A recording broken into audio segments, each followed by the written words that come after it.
I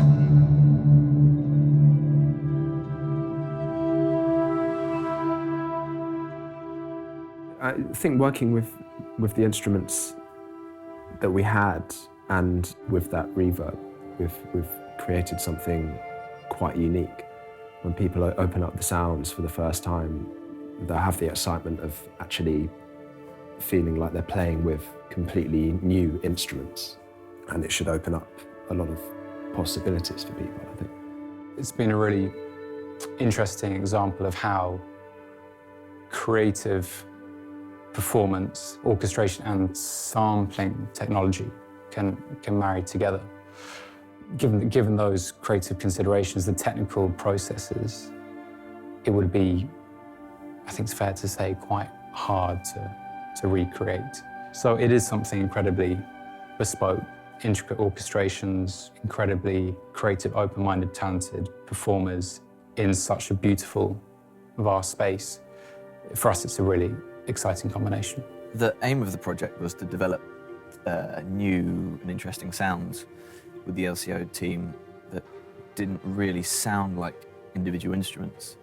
So the idea was to take interesting techniques that Hugh and Robert developed with their musicians over the past few years and use the space and those sounds together. When you're playing with it, you don't realize whether it's a flute or a singer or a cello going on. You just know that there's movement and there's these amazing organic sounds that sound unlike anything else.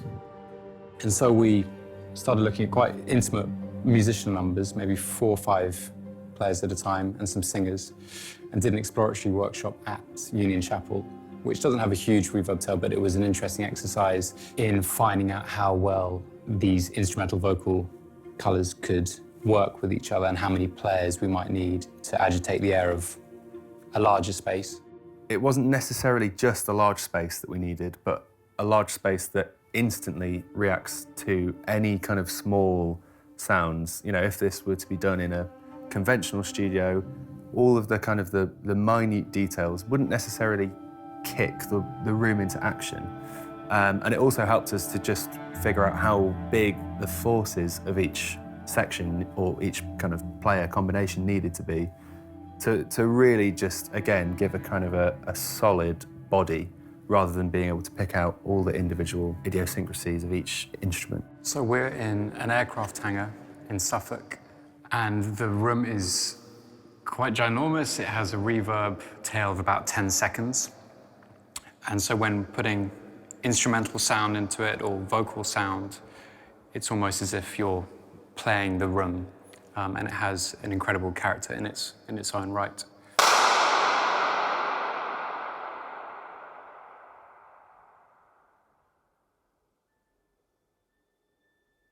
I don't think the reverb from the hangar compares to any space that we've recorded in before.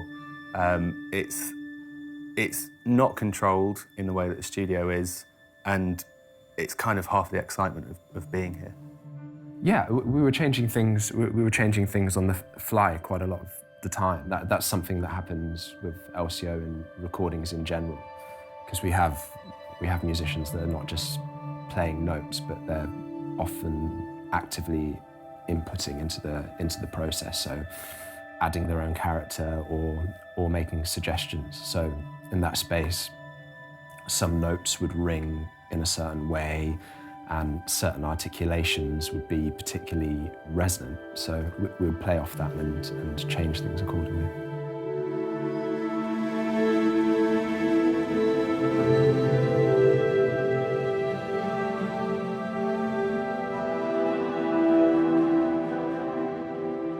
The idea being that you step back from the orchestra and the recordings, and when listening to it, you don't actually have any idea of what the instruments that are being recorded are or what the original source is, but you know that it's an organic mix of people playing real instruments. All the kind of the softest kind of sounds that would be made in there could really just instantly excite the room in a way that really helped the individual players within a player combination to be able to be kind of melded together. Well, one of the musician groupings, called Ethereal, is the only one that contains singers, so obviously that is very distinct from the other 3, but equally those other 3, there's a broad range of sounds. It all sits, those 4 groupings sit very well together, but there are different characters amongst them. I think they each have their different atmospheres, but can be nicely layered up to work as a whole.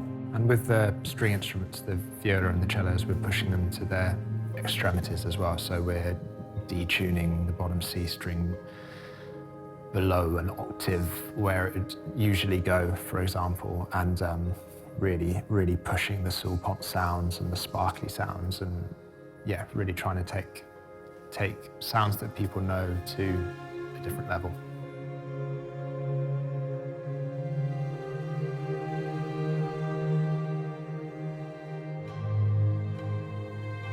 The really special thing about the hangar that we're recording in is as soon as the first player makes a sound, it kicks the room into action instantly, and you get this really dense reverb kind of just pushing every individual player's tone together to create this kind of resultant singular sound that's kind of got a little bit from everyone in there. We're in a really incredible position with the LCO. We get such a mixed, varied diet in what we do. We play everything from concerts at the Barbican of contemporary classical music, working with pop artists, doing film scores.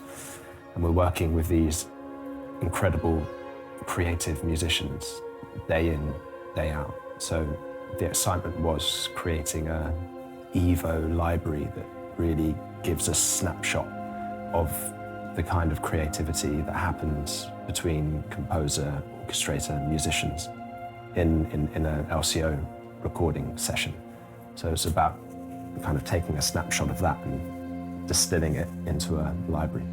Yeah, I think our aim for the library was to provide composers with a collection of really distinct, intricately orchestrated sounds that out of the box as individual textures, individual evolutions are inspiring to use, but equally if those sounds are shaped, developed, further treated, processed, then there's such a rich range of possibilities utilizing the controls that are built in to the interface and the Evo grid. So the exciting thing for me really is, it seems like the beginning of a journey. It's like just the tip of the iceberg of these really, really, really exciting sounds that can keep on going forever. So just being in the library and playing and just having fun with putting on extra reverbs or making certain elements of the sounds dry.